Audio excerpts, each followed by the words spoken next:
Welcome everyone to our summer series on mental health in the ministry for, of course, pastors and missionaries and those that are ministering in the marketplace. My name's Mark Hosfeld. I'm the director for the Institute for Ministerial Wholeness, new work that has started in December of last year. And we are honored today to have guests with us who we have had on in past shows during our series that we did on spiritual abuse in January. We have Dr. Beth and psychologist Nathan Davis, and we have psychologist Dr. Grant Jones. And I'd like to ask you all just to give a brief background on yourselves so that we can spend, of course, the majority of our time on the topic. This is part one of a four-part series that we're going to be carrying on in July, August, and September. So just want to encourage you to look towards the iamwholeness.org website, and you can register there for the upcoming webinars that we're going to be having on this very, very important topic. And so briefly, Beth, why don't you share with us just a bit about yourself as a counselor and what you've done and why you're here. Okay, my background is foreign missions. I've spent a lot of years in Southeast Asia, as well as Europe, where I worked with International Correspondence Institute. My pastoral ministry has mainly been chaplaincy. I went into chaplaincy at midlife and became board certified. So my work as a counselor has primarily been in the work of grief support and help, as well as seminars that Nathan and I do for facilitating whole health, holistic health. I'm Nathan. I'm married to this beautiful woman here, and I spent 29 years working for the Air Force as a psychologist. After we were married, she went into a chaplaincy. I retired from working for the Air Force and became a foreign missionary. I was raised overseas in Japan as an MK, so it was easy transition coming back into missions as a second career. And so we both worked in member care when member care was first started with AG. And then since retired, and I'm enjoying a good retired life. And I'm Grant Jones, a missionary kid to Africa, spent licensed psychologist in Missouri, 36 years as a professor at Evangel University, which was also my alma mater. And so I retired a couple of years ago. I still have a private practice and involved in taking clinicians now overseas to do clinical work in Teen Challenge and Project Rescue. Well, thank you all. It's great to have you here. And I can think of none better to address this topic as we discuss understanding your mental health and the ministry. And we're going to begin today with going to Grant, and Grant's going to be sharing with us, and then Nathan and Beth will. Let me say that during this time, if you have any questions that come up from what our presenters are saying, please put them in the chat. And what we'll do then, I'll be monitoring that. I will pause and I'll read the question and then address it to all of you, and then those that are on our panel will address the question. We also want to say that we plan to go till approximately 10 after the hour. And if there's anyone that wants to stay on and wants to ask a question, perhaps privately, you're welcome to do that. Also, I'm going to ask our presenters to put their email addresses in the chat box so that you can email them directly. They're willing to talk to you after this meeting. I'll also put mine in there as well. I'm also happy to talk with you about anything that may come up you feel like you want to discuss. So we'll have those resources for you. And then we also have some other resources that are going to be posted there by our presenters as well. So you have something to take with you after this webinar ends. And by the way, this will be put on our iamwholeness.org website, and you can go to it or direct somebody else to the events, and under event archives, this webinar will be posted as all of our webinars are posted. I encourage you to go back and look at those and see what we've done since really November of last year. So with that, I'm going to turn this over to Dr. Jones. So Grant, please share with us. All right, so I assume everybody can see this. This subject is really near and dear to my heart because I have worked with missionaries through the years, and I'm getting some feedback. Is that just me? Or Actually, okay. you may be hearing the mowers outside my window right now. Okay. Okay. So I did some research years ago because I was seeing it office. I'm saying here are some healthy people that are no longer healthy just because of doing kingdom work. And so I started doing some research, and then I realized, oh, we got some issues here. And so this is what I want to address. Why do we do a presentation? Come on, baby, go forward. There we go. Why do a presentation on mental health issues in the clergy? Number one, the number one cause of all mental illness is stress. Bar none, all research, both physiological, mental health, roots are in stress, regardless of gender, religion, occupation. Stress is the number one cause of mental illness. So the problem is if you have excess stress, you actually have increased cortisol levels in your body and you compromise your immune system. That's when you will start getting weak, have your immune system will be compromised, and then resulting in physical conditions. We have a lot of evidence showing the link between stress levels and medical conditions. Also, there are some theological beliefs that really foster increased stress that are not accurate, that do create mental health concerns and health concerns in congregations. An example is, and I just heard this last week, all right, so I wish this was old, but having a mental illness is due to lack of faith or an unconfessed sin. And that was given to an intern. Clergy, pastors, missionaries, because of their profession, have more stress in their lives than the general population. So if they have more stress, are they more at risk? Absolutely. Absolutely. And this study just came out. The number of ministers who have depression is double in their sample than the national average in the general population. Double.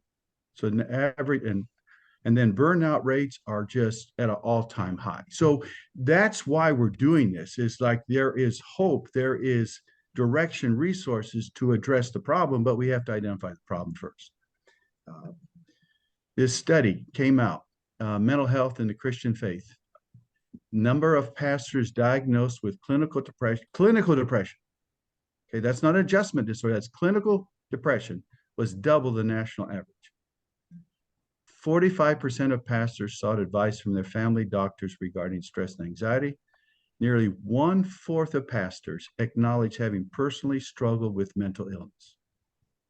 All right, 1/4. Half of those pastors say the illness has been diagnosed. So at least they're going down that path. And when we say ministers, I want to be clear. We're talking about clergy, ministers, missionaries, anyone that's their primary occupation. It has a faith-based component. Now, this study was comprehensive, came out in September 2019, and here are some of the conclusions that they came across. And it's scary. It really is scary. 70% moderately or strongly disagreed with the statement, "I feel fulfilled in ministry." 70% disagreed. 67% strongly agreed with the statement, "I sometimes project my job frustration on my family." 62% strongly agreed with the statement, "Sometimes my outward appearance seems happy and content, while inside I'm emotionally distressed." 75% strongly agreed with the statement, "I let my parishioners know how I really feel." And then this one is where it's the core, I think, of what we're dealing with this. 80% strongly agree with the statement, "I feel guilty if people see me taking time off during the week." As an MK, I remember my parents talking about always having to be in season. And it wasn't until my freshman year in high school, we finally took a family vacation for the first time that I could remember. And then they made sure that happened. And that was transformative. I remember that. And so here are 5 factors that contribute to their stress. Number 1, lack of a day of rest or a day off. Almost all pastors agreed that their contract says they get 2 days off. But look what happens. The respondent worked an average of 50 hours a week. Nearly 25% working more than 55 hours a week. That's amazing.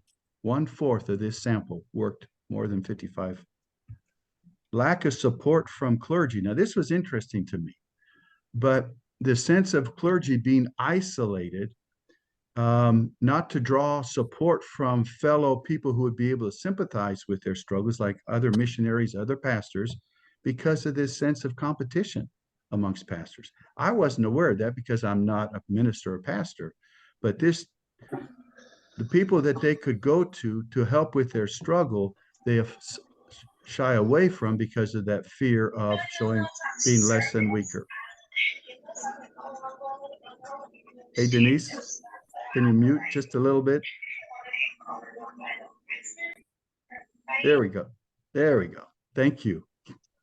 Only 4% of the respondents say they went to their denomination staff for help. When struggling, most pastors choose to look for help outside their own church. That's fascinating. And again, I think it has to do, we just don't want to show our humanity to our colleagues and our supervisors. Third, lack of personal community. Most pastors feel they lack real community or deep friendship with those they live and work among. The survey found half of the respondents could only identify 2 or less close friends. Half. 18% could not even identify 1 close friend. So that community is not there. That personal support, the social support, is missing.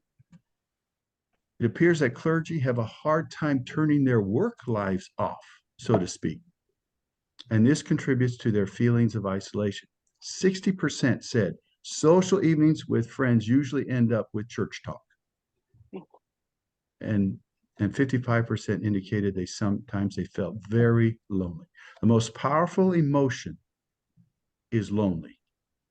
Right? It is. There's no more powerful. So people do a lot of things to cope with loneliness and sometimes get desperate in treating that and trying to find a solution to that. Marital strain. Well, guess what? If your spouse is your best friend partner, then they become overburdened or could become overburdened having to deal with it, or you don't feel like you can talk to them because you're trying to protect or privacy or confidentiality. So it puts a strain on the pastor's marriage. Many couples struggle with irregularity in schedule of pastor's job, what the pastor's job entails. Like my pastor, just the last, 4 weeks, had to do 3 funerals. It's just like, and what do you do with that? You can't say, no, I'm done. I'm on holiday or vacation, or it's my weekend off. No, you just that sense. And I want to get back to that because that adds to the stress of having that sense, I must do it all for all my constituents. So since ministry requires being available during church members' life events, such as hospital visits, funerals, it's hard to maintain a regular schedule. As a psychologist, I tell the couples that I'm working with, the families that I work with, have at least 1 date a week, but never less than once a month. And then we used to designate 1 night a week just for family time, nobody else.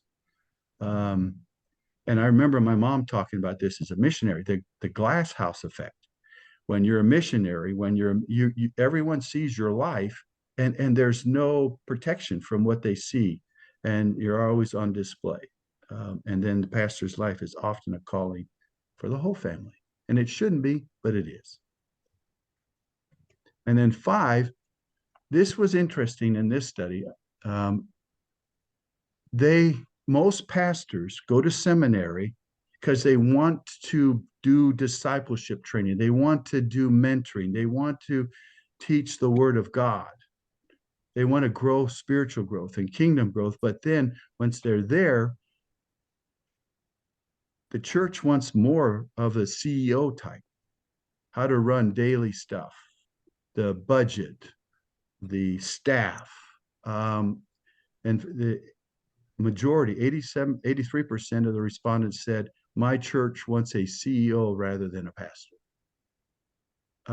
So there's that conflict of what I signed up to do, and I'm not able to do that, or it becomes secondary to the other stuff. And the other stuff, you may not have the training. I mean, how many ministers became pastors, had a degree in finance and how to do a budget, how to take care? It's just not there. And so you have to bring people on to do that. And then it requires greater responsibility than on, quote unquote, the CEO. This is a recent study by Barna, and it gets into the weeds now of what are some of the major stressors. And this went from January 2021 to March 2022. The number of pastors giving serious consideration to quitting went from 29% to 42%, almost half. Over half of the pastors who had considered quitting full-time ministry, 56, these were the top 3 lists of why they were considering quitting. The immense stress of the job, I feel lonely and isolated, and this was interesting, 38% current political divisions. And that gets not just the political in terms of voting, but all the issues that have surfaced with the LGBTQ, the woke, the trans, the and like today, the anti-Semitism. Those are things they don't have necessarily. Where's my training to maneuver through that? And so that adds to their stress. And then pastors who didn't think about leaving, those three issues, look, the stress, the political divisions, and feeling lonely, isolated are factors that have, look at that, negatively impacted their ability to lead. So those 3 things, even with the pastors that stay, it has an adverse impact. And then I want to put this last one here because this moves forward when we start dealing with quote unquote help, solutions, and resources. 4 in 5 of the pastors who haven't considered quitting, 83% of those that didn't consider quitting, believe in the value of their ministry. So what they're doing, they have purpose and meaning behind it. Remember that, purpose and meaning behind it. Another 3/4, they have a duty to stay and fulfill their calling in the ministry, and that they're satisfied with the job, 73%. But check that out. Just the opposite now on this yellow part of those that left, why they left. These people shared that their family, 67%, and community, 59%, supported them well. So if they have a community and family support, they're more likely to stay and not feel like quitting. Another study, this is just right here. This is the slide to say, Houston, we've got a problem. We really do. In 7 years, spiritual well-being dropped from the excellence in spiritual well-being dropped from 37% to 14%.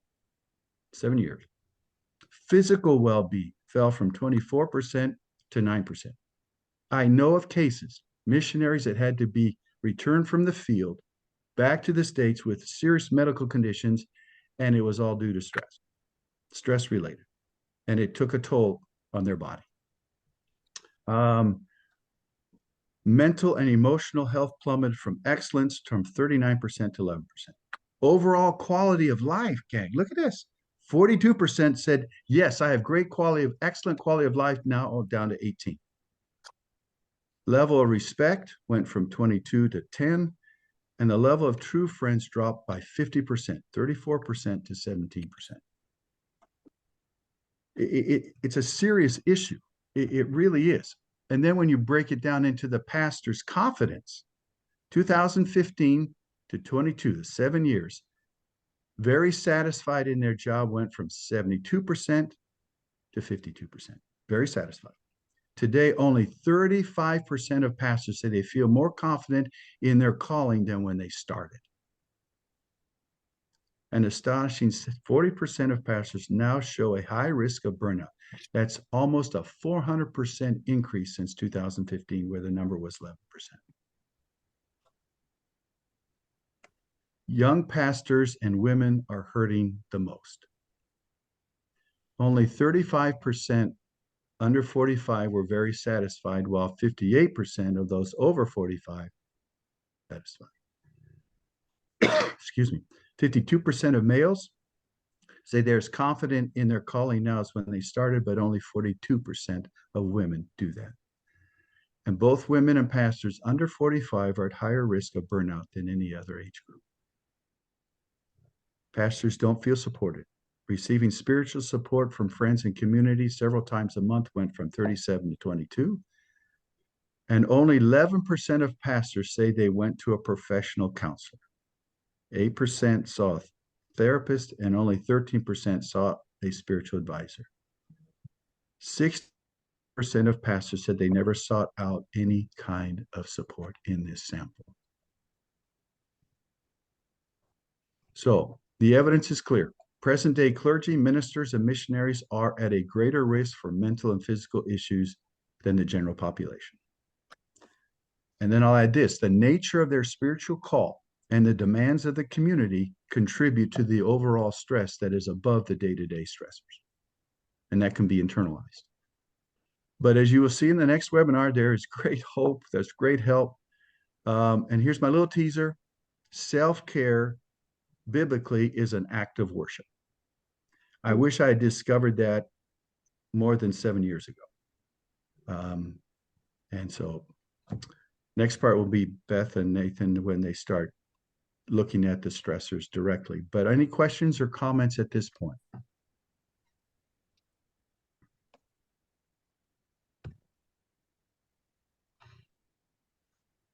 I don't know what's in the box, Mark. Nothing's come in yet. A question I have is that, often you hear that 2020, the COVID year, was a big factor in this. But I don't know that I believe that it was just 2020 that did this. This seems to be happening prior to 2020, and perhaps 2020 only gave greater momentum to a direction that was already taking place. Do you have any reflections on that? What are your thoughts? I do, and I came across a study that looked at exactly at that. And yes, over a year ago, COVID took a big hit on ministers, no doubt about it. And the big adjustment was how to deal with the telecommunication, the video, how to get those. There was a lot of stress in starting that up. But last year, it returned. So the COVID hit, did a dip in ministerial wholeness and wellness, but it has rebounded since then. So the effects today are not, they've gone away, basically, of what the COVID had its big hit on ministerial wellness. But yes, but it did take a hit. There's no doubt about that. There was an increased risk of burnout, and the statements of I want to quit, I want to leave went way up, but now they've come back down. That's a great point. Another question I have is the 63% of pastors, and I think, having been a pastor and also now a missionary for the last 30 plus years, these things are pretty seamless in feelings, attitudes, thoughts, and reactions.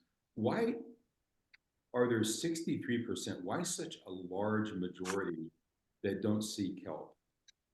Do they not know about it? Is there a fear? Is it a lack of faith? Is it all the above? Maybe Nathan and Beth can speak to that, but no, I kind of feel that part of it is fear, and also the stigma of mental health is still very much a part of our culture. That's to answer, I feel, where people are coming from in that percentage, but I also feel in the clergy and the struggle that comes not from COVID any longer, like Grant is saying, but during the COVID years, there was a big diversity of political issues. And I think that is still very much with us. And that, of course, we're coming into an election year again. And I think that comes right into the church, unfortunately. We don't have good separation any longer. And so I think pastors are directly dealing with a lot of fallout from COVID, even though it's no longer the virus. Hmm.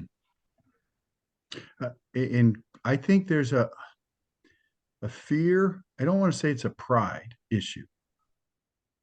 But there's an element that if I go get, there's an admission that I am hurting, I am wounded, and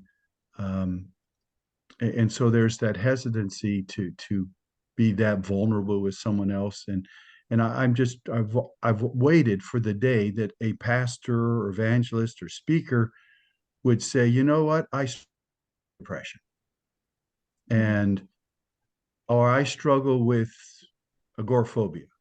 Mhm. Just something that says I struggle with PTSD. Mhm.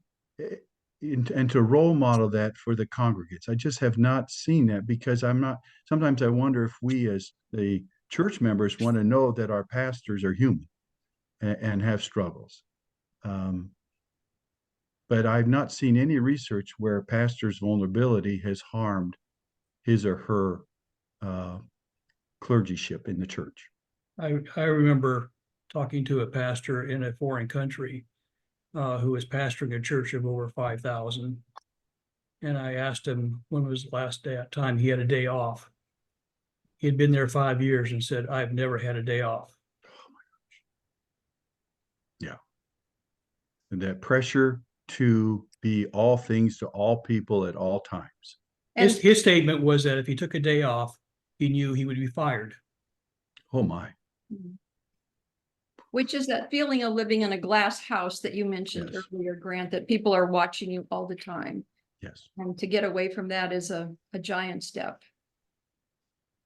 I think the important thing too is the confidence to feel safe when you are pastoring, whether it's a large church like Nathan just mentioned, the 5,000, or a small church, a very small church where you are the chief cook and bottle washer, or you're serving on the mission field and you're on a team, or you are not on a team, whatever the case may be. Just the assurance of going to people you feel safe in talking to, that it's not going to go to any other person in the organization, in the church, in your denomination. Just that sense of safety. It wasn't too long ago, I remember pastoring the church we started in Chicago, and I knew them when I was the only person in leadership in the church outside of our board. I wouldn't feel comfortable talking to the leadership that I had. But very concerned that I might end up as a sermon illustration or be marginalized. Yes. I wouldn't feel that way now with the leadership I have. I would talk to them, I think, about anything. I feel very confident in their confidentiality, but I think it's important for everybody to know that's on, and those who would be watching this at another time, that you folks are confidential people. You live by the HIPAA laws just as a medical doctor, and I do that also in the role that I'm fulfilling now in this. So there are people to talk to feel the freedom to do that, and we encourage you to do so, not to wait. And there are other people online here, names I recognize that are very confidential people, like Keith and Christy Jones in Europe, wonderful people to confide in and to speak to. So with that, are there any other questions along the lines of what Grant has talked about? I see that yes, There's a question Thompson there. has says something here. I think there is still lingering perception among some that ministry is not real work. And therefore, an admission of stress may be considered weakness in the person. Yeah, there could be those kinds of perceptions, right? Yeah. And I think going a step farther is sometimes where the real kicker is it's then you lack some sort of spiritual component, that they spiritualize it. Right. And that's just, I've seen that over and over again, where, okay, then you're struggling with a mental health issue. So what is the spiritual thing that's causing that? And we're gonna get into that in the next session, but it's just to admit you're a spiritual leader, to admit that you're a human being, sometimes. Well, And if you don't, Steve go ahead. wraps it up with saying it makes it hard to be honest, and I Yes. would agree that that's true, Steve. Let me just say here, we'll make sure that we cover these while we have this moment. Jackie Ranger, who is a spiritual director, had a wonderful conversation with her this week, and she's a spiritual director, so take note of that. She writes, Grant, your statement on self-care and as it is an act of worship is so true and validating to me. Thank you for sharing that. Yeah. Yeah, it's a part of our spiritual disciplines, isn't it? Yes, it is. So when Uh, I'm in my deer stand waiting for Big Dad to walk by, I realize I am worshiping the Lord, and it's so beautiful in the woods, nature, and I'm just so in touch with my relationship with my Father. Keith and Christy Jones write, are there community groups for pastors, ministers, and this would be to our panel here, to be part of, to be real, parentheses like Alcoholics Anonymous, is for those who are battling addiction. Not being able to be one's real self is detrimental, absolutely. Those who are doing well had family and community support. That is a very, very important thing that was brought up. Yeah, so thank you, Keith and Christy. Yeah, any comments to that? Sadly, I'm not aware of any. I just appreciate what, Mark, you're doing, because it definitely provides a form of, spiritual formation or coaching, mentoring. But I'm not aware of any, and I would love to see someone start that. I would be glad to promote that if that's the case. Yeah. Any thoughts, Nathan and Beth? Do you have anything to add to that? I would just say the one place that's been positive for me in my formation has been book clubs where different people can share honestly and there's no judgment involved in reading books that for some Christians may even be a bit controversial, and having the openness to share honestly. And there has to be a bit of commitment, just like in AA, that when people come together in any kind of a group setting, like looking at a book together, there's honest discussion in that. And I would say in my past experience, that's been very helpful for me personally. Let me add one here. I just heard about it this week, never heard about it before. I had a meeting with a friend and he mentioned a group called MVP, Most Valuable Pastor. Wow. And it is a safe place for pastors to go to, where pastors and all of the things that Grant talked about, even those in missions, are celebrated, and it's a safe place to go to and to find encouragement. So it may tie a bit into what the Joneses have asked as well. So MVP, Most Valuable Pastor. I'll put that into the chat box. Awesome. Well, let's make a transition here. And let's go to Nathan and Beth and what they have to share with us today. So Nathan and Beth, take it away. Is it going to come up now? Okay, Mark, are you going to go into the slides up? Yes, you wanted me to do that. So I will do that right now. Slideshow. There we go. Let's go down to the next one. Let's go to the next slide. Okay. That's the older version, Mark, that has. Let me see if I can put up the new version, Mark. Yeah, just go to the share box and go ahead and post it up and hit slideshow.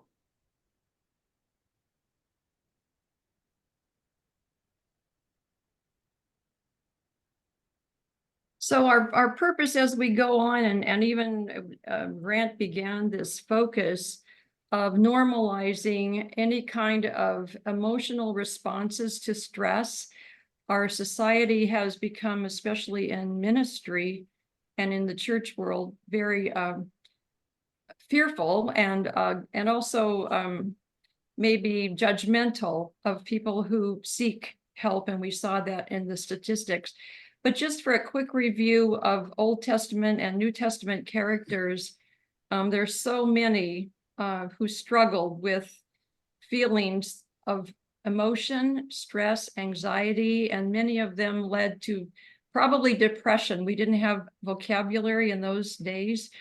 And I find that so many of our sermons and books for Christians are focusing on the victorious life and on being well and joyful and worshipful in a positive way, rather than looking at our deep emotions and recognizing that those emotions come from God and they have been there since the dawn of creation.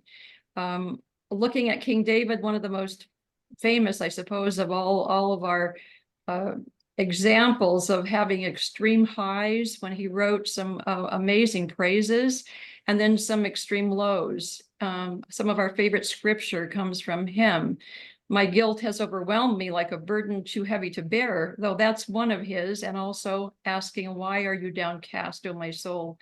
Why so disturbed within me? And then I want to look at Elijah. He's one of my favorites to look at when I recognize that even after a victorious battle with the prophets of Baal, here is Elijah covering himself up in shame and distress and saying, I've had enough, Lord. He said, take my life. I'm not better than my ancestors. And I look at this and think of the many examples throughout history we've had of great evangelists, missionaries, pastors who admit that after a big crusade or a big event, they often feel feelings of depression. Maybe they don't always want to admit that, but some of them in their books and autobiographies have shared that certainly after great times of serving God, doing some very big things for the Lord, they find themselves depleted and feeling that sense of depression. Again, another unsung hero in the Old Testament to me is Naomi. We named the book Ruth, and the story of Ruth is beautiful. But if the story could also include a little bit more of Naomi, I think it would include all of us. Times of being bitter and empty and full of grief. Naomi arrived in a foreign country. She had lost her husband, her 2 sons. She had her daughter-in-law. She had no security. And certainly she was in a time of great transition. Transition is a time that we are all very vulnerable to stress, to anxiety, to depression. And guess what? In ministry, there's so much of that. If I went around the table today of how many are with us, you could probably all count up numbers of times that you have been asked in ministry to transition. And often that brings about these emotions that are negative. They're bitter, they're empty, I don't have friends, I don't have anyone to talk with. And those are emotions that God gave us. And it's good today that we're looking at them and normalizing these, that everybody has always struggled. Job is the most probably one that we talk about in the Old Testament, and a very difficult book to preach from because it's so full of depression and despair and loss and devastation. Why did I not perish at birth and die as I came from the womb? I loathe my very life, therefore I will give free rein to my complaint and speak out in the bitterness of my soul. This, if nothing else, should just normalize all of the emotions that we're talking about and say, no, it's not embarrassing to say I have problems. Look at all these heroes that also were overwhelmed. Martha, another person, we look at Mary as the one that we like to lift up, as she was able to just leave everything and go sit at the feet of Jesus. And yet I think I identify a lot with Martha because she was overwhelmed. She was stressed out. She worked for Jesus. No one noticed. She was behind the scenes. And she had the audacity to say to the Lord, don't you care that my sister has left me to do the work by myself? I think of all the volunteers that I've talked to that work in churches tirelessly till 11 or 12 at midnight after an event. And I think of Martha, and I think of how this kind of feeling just leads right into depression, all of that kind of stress. A contemporary example, I'm just going to give a couple here, and one of my favorite authors, I believe I've read all 40 of his books, Henry Nouwen. He stressed over and over in his books the sense of loneliness that Grant talked about earlier. And such a big problem and he was willing to do it. I think that's probably what has endeared him to so many readers over the past decades, is that he was willing to say ministry is a very lonely place. And here's one of his statements that I think just sums up everything. Everything came crashing down: my self-esteem, my energy to live and work, my sense of being loved, my hope for healing, my trust in God, everything. Here I was, a writer about the spiritual life, known as someone who loves God and gives hope to people, flat on the ground and in total darkness. What had happened? I had come to face with my own nothingness. It was as if all that had given my life meaning was pulled away, and I could see nothing in front of me but a bottomless abyss. That's from The Inner Voice of Love. I recommend any of Henry's books because they do speak to the real problems that we face in ministry. I throw out a few other authors: Kate Bowler, 35-year-old professor at Duke University, theology professor. She was diagnosed with cancer, terminal cancer, and she wrote this book, Everything Happens for a Reason, and Other Lies I've Loved. Excellent book. C.S. Lewis, when his wife died, had to face the greatest grief that he equated with fear in the book A Grief Observed. And another one, Henry Nouwen's classic, The Wounded Healer.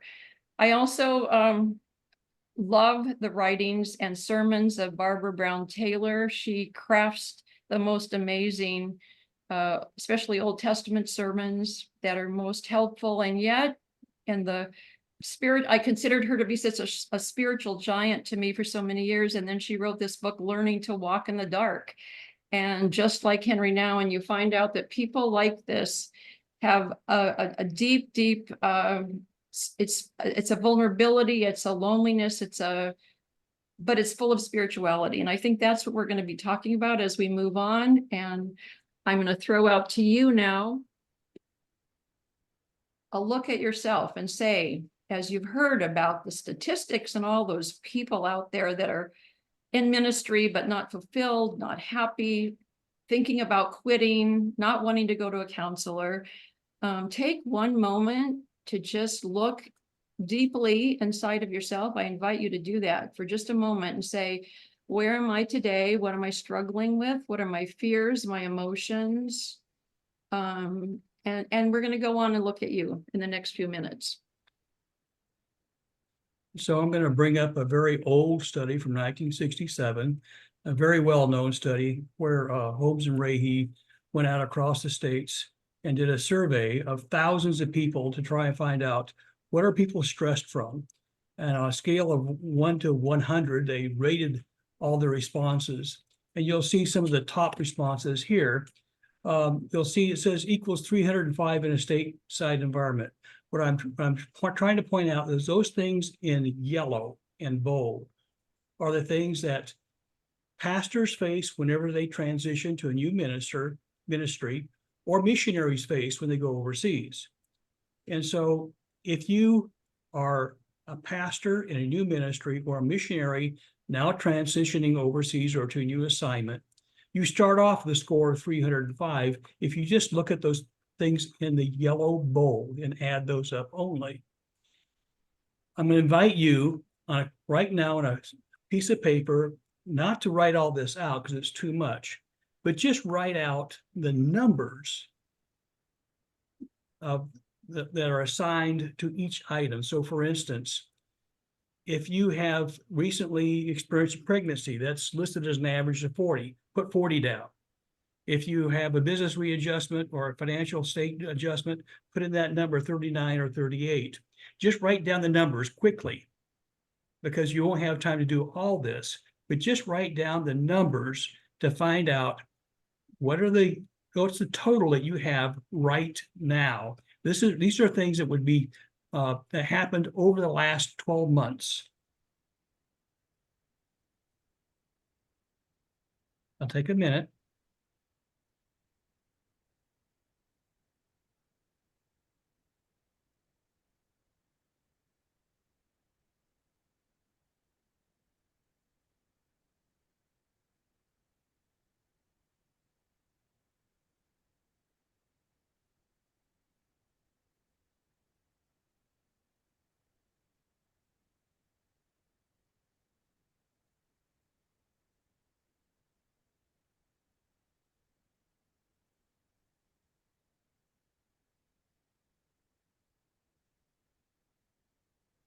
Okay, hopefully you got the numbers down. You can total those up later on your phone. Most of you have a phone with a adding machine app.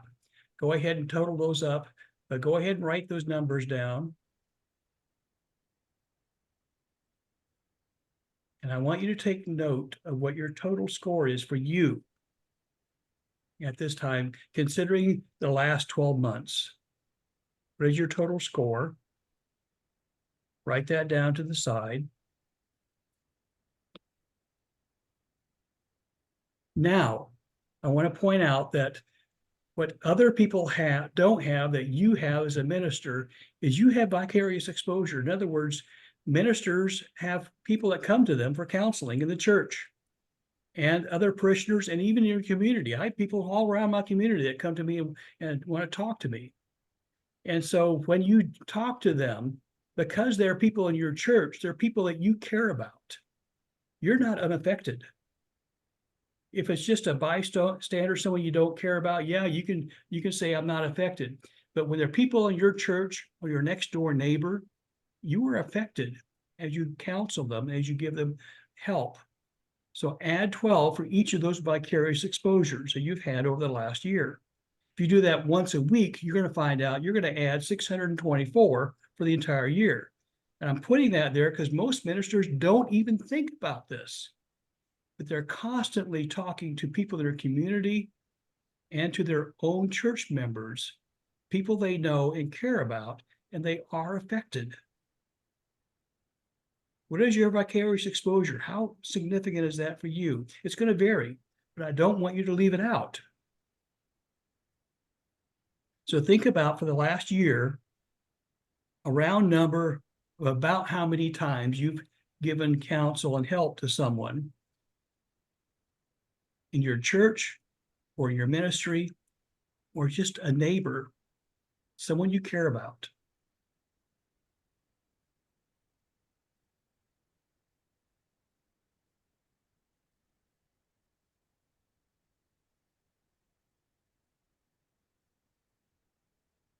For those who are going overseas as missionaries, these are cultural factors that are not in the Holmes Rahe list that they need to consider. And if you're a new term missionary going first term, you're going to have these additional things which come to about 340 points. There's 3 things in yellow there that also apply to any pastor who's changing jobs. They're going to have isolation and a chronic self-esteem shock. Sometimes even in an existing pastorship, they may have been there 10 years and feel extreme isolation. So of those things that you have, add those in there too. But if you are new to a new church, or especially a missionary, you're going to have up to 340 additional points. Take note of these things. These are cultural factors that Holmes Rahe don't have in their list.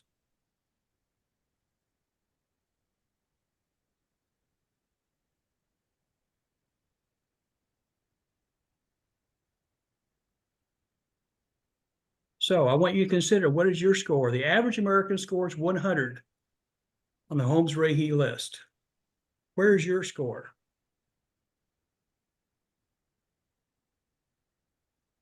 I hope you have an idea of at least a ballpark of where you are. The real question is not what is your score, but what does it mean? If your score is over 300, research shows you have a 79% chance of a major illness occurring within the next 2 years. The reality is that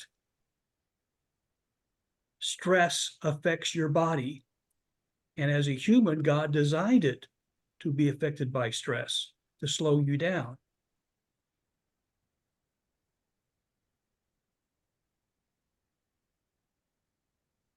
When I talk to missionaries,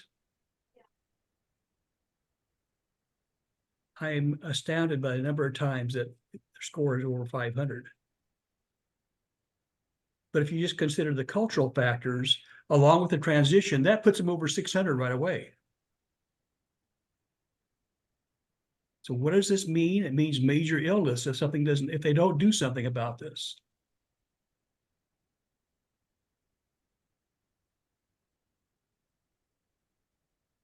So depression and burnout are common. It's not universal, it's common. It's not a failure. We think of it as a failure, but it is not. God designed our bodies that when we are under stress for too long, it's going to react in very predictable ways. God designed it that way to slow us down. It's not an attack of Satan. Sometimes I've heard people say this is an attack of Satan. No, absolutely not. God designed you that way. He designed me that way. It's a normal human response to chronic and high stress that God has designed in our body to cause us to pause. And if we don't slow down, our body will slow us down. Usually that slowdown period, which we call depression, will last a good 2 years. And it's going to affect your job. It's going to affect your family. It's going to affect everything about you. So these are 9 common stress responses that you may see your doctor ask you about. My doctor asked me about some of these every time I go there. I put out the acrostic because I like to use acrostics. It's easy for people to remember. Spaced GIs. Easy way to remember what these 9 are. S is for sleep. It's not too much sleep or too little. It's a change in sleep. Some people, when they're stressed, will go with an anxiety attack and not sleep any and have extreme energy, which is the E. It's not the amount of sleep or energy, it's a change in your normal baseline. A change in psychomotor activity, which means a combination of how your brain, your body works. So a person who has an anxiety disorder will walk quite real fast. They'll talk very fast. Someone who's depressed will talk very slowly and sometimes very quietly. It's not the volume, it's the change in what's normal. One change shows an anxiety disorder, one shows depression. They're both by the same exact symptom, just different sides of that symptom. A change in appetite, a change in concentration. Those who have anxiety disorder will be able to concentrate on only one thing, the thing that they feel threatened about, but about it. Those who are depressed can't concentrate on anything. Or later energy, they'll have no energy, but the person who has an anxiety disorder, man, they'll have boundless energy. When they finally run out of adrenaline, guess what? They crash. Feeling down, feeling guilt, inappropriate guilt especially. All of us do things that we experience appropriate guilt about. We make a mistake and we feel bad about it. But when we feel inappropriate guilt for something that we can't control, that is a dead ringer. A lack of interest. Grant mentioned he likes to go hunting. If Grant comes to me and says, man, I couldn't care less about hunting anymore, it's going to get my attention.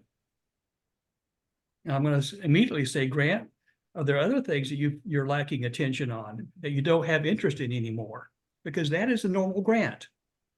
There are things that you like to do. It may be reading like my wife. It may be remodeling your house or fixing your car or gardening or whatever. But the things that you normally find interest in, if you suddenly don't have interest, that's a key indicator that something is wrong. And of course, suicidal thoughts. So depression is indicated by 5 or more of those that change in over as little as 2-week period.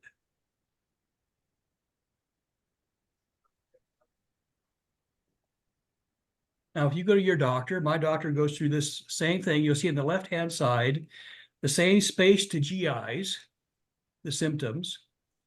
But on the right side, you'll see 3 different columns. Do you experience those several days over a 2-week period, or more than half the days, or nearly every day? You'll see a check mark for this imaginary person that I put here.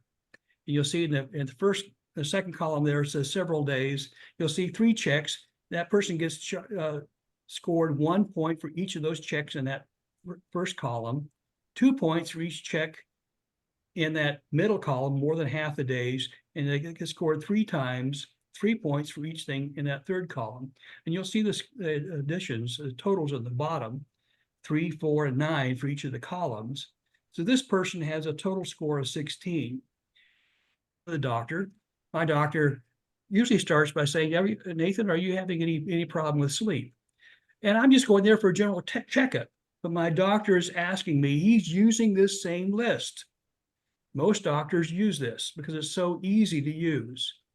And he'll ask about my appetite, my energy level, and if I don't indicate something wrong with any of those three, he'll just go on.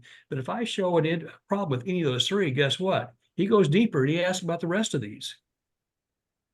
And so I put this out there so you can look now and later on and determine how was the trend for you.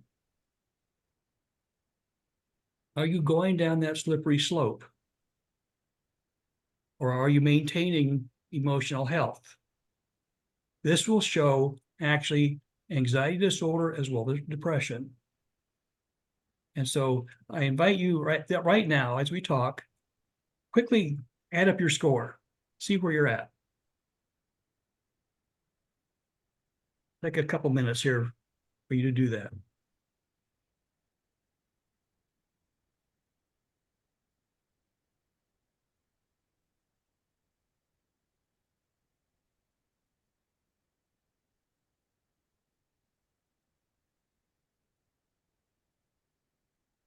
And Mark is going to leave this on the website so you can look at it later. And so we're going to go on. The real question is not what's your score, what does your score mean? If you're under 5, that's very normal. Between 5 and 9, you'd call that a minor depression. It's self-treatable. We'll talk next session about some of those strategies to treat yourself. 10 to 14, yeah, you're having somewhere between a mild and moderate depression. When you get up to 13 or 14, we'd call that moderate. You will need a coach to talk about some of the strategies we talk about next session, and possibly some medication. The reason you need a coach is because when you are slipping into depression, you will understand everything we've talked about and we'll talk about next session, but you won't have the energy to follow through. And the coach can help prompt you and make sure you follow through with the strategies we talk about next session. So then moderate to severe depression, yeah, you'll need a coach and medication. Severe depression, yeah, you'll need medication and possibly even hospitalization, depending on how severe it is.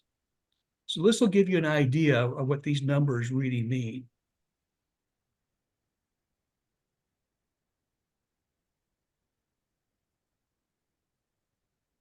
And so the good news is that depression and burnout is almost always treatable.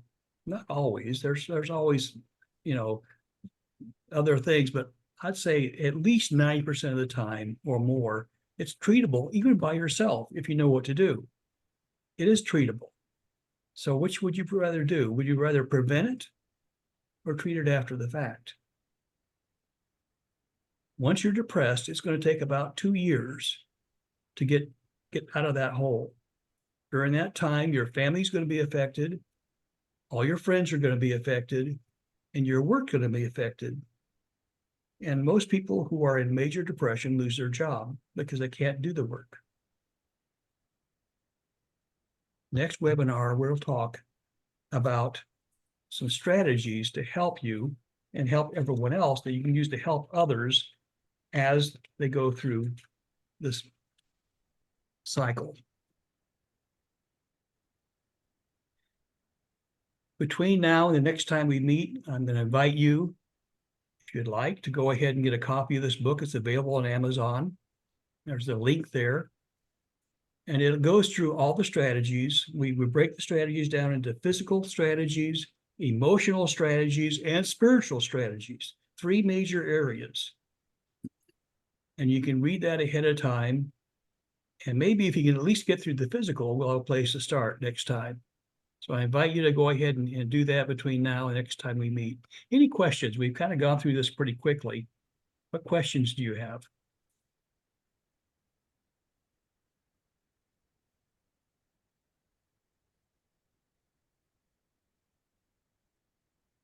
A blown mind? Or are you feeling depressed now? Nathan, I'll make a comment, and I'll be transparent. If you could go back a few slides, because this brought back some memories for me and for my wife, Linda. Go back one more.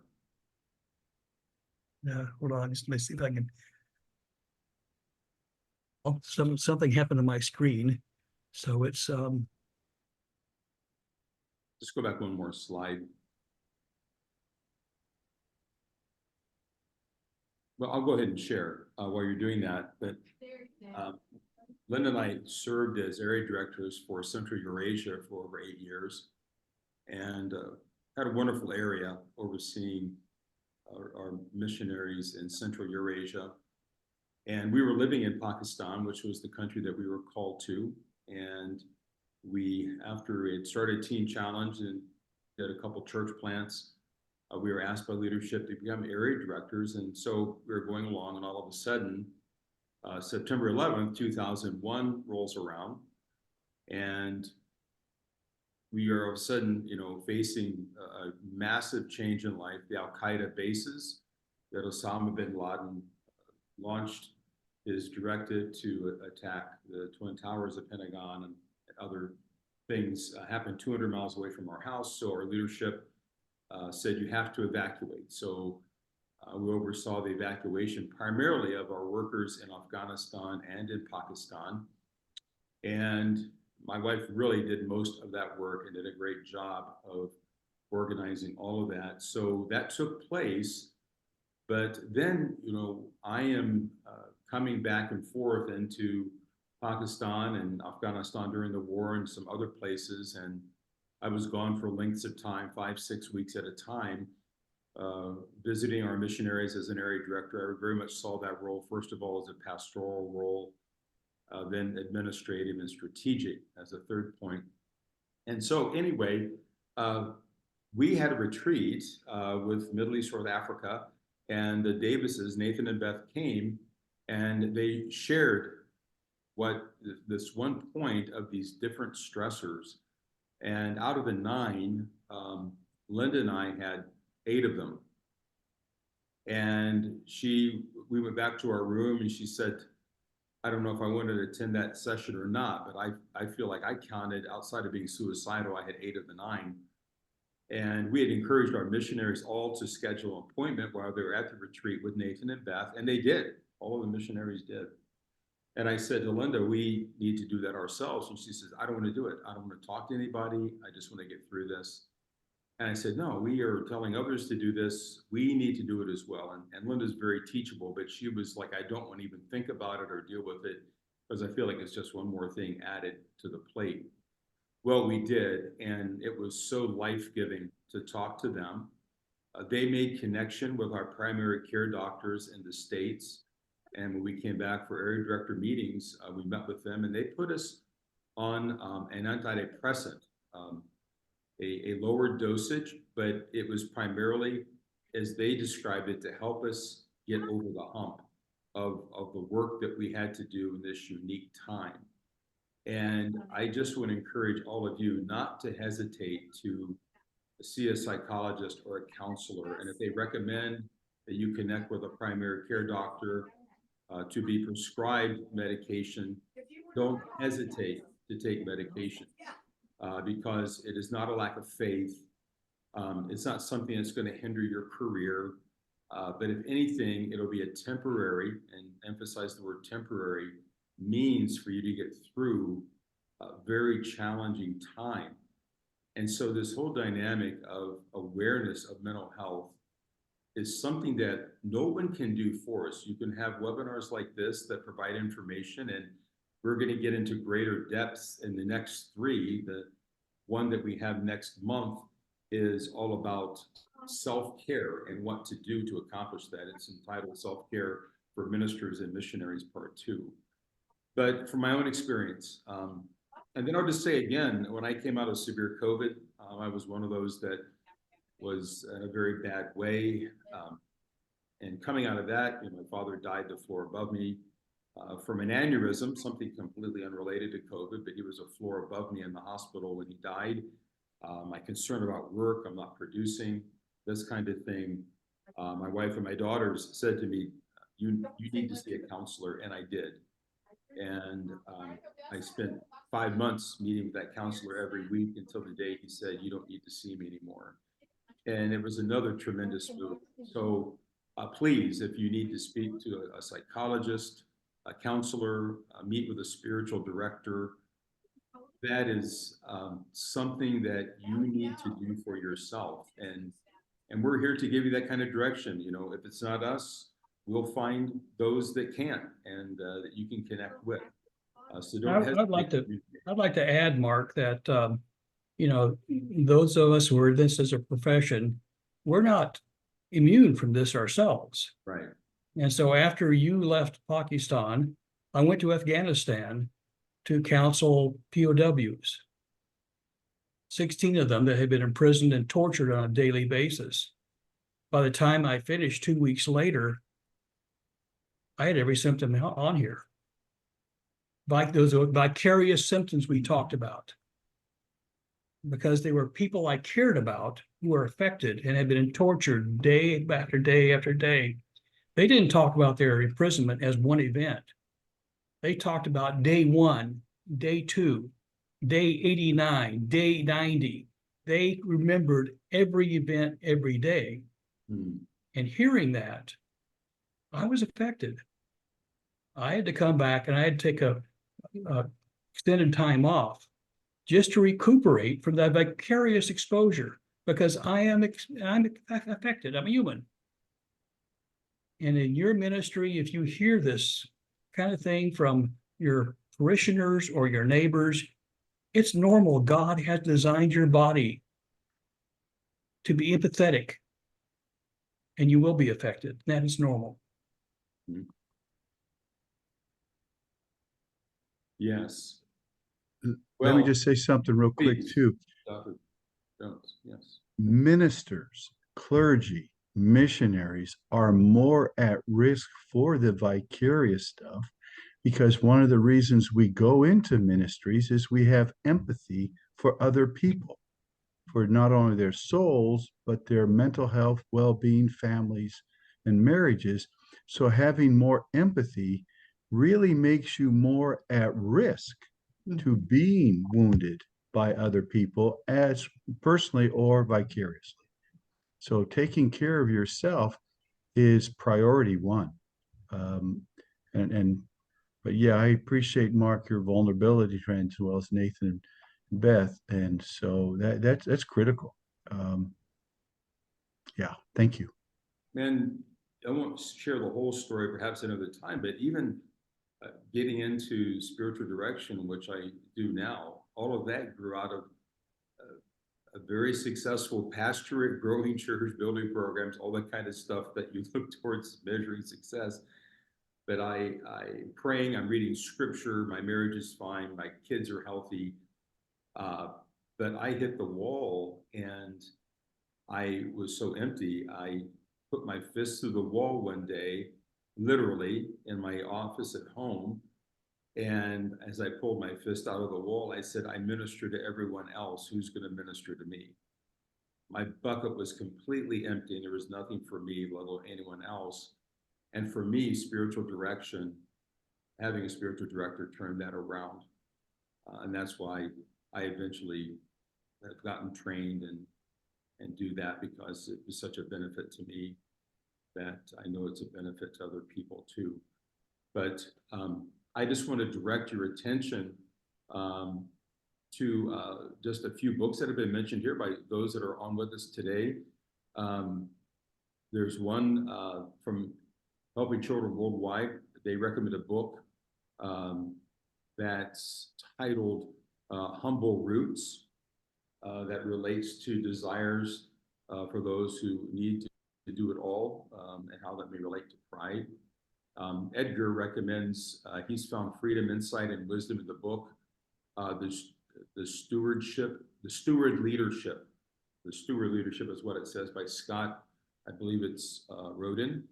And then also he shares the link on Amazon. If you want to go to that, you can do that. Let me just say, he also mentions, how can I reach out by email? At the beginning of the chat, if you scroll up, you can see all of our email addresses. And again, we'd be happy to correspond with you, and everything is confidential, whether you're a pastor or missionary. Anything you say stays only with us. We don't run to anybody else. Even as I jokingly say, it could be a credential ending issue. No, that's not our role. Our role is to come alongside you and to help you whatever way you need help. But you have great psychologists here. I'm not just saying that. And a wonderful counselor in Beth Davis. So with that, there are no other questions. We're going to conclude our time together. And we just want to say, if you would, please join us next month for part 2. On Wednesday, June the 12th, we'll be talking about mental health and ministry, self-care for ministers and missionaries. So the focus will be self-care.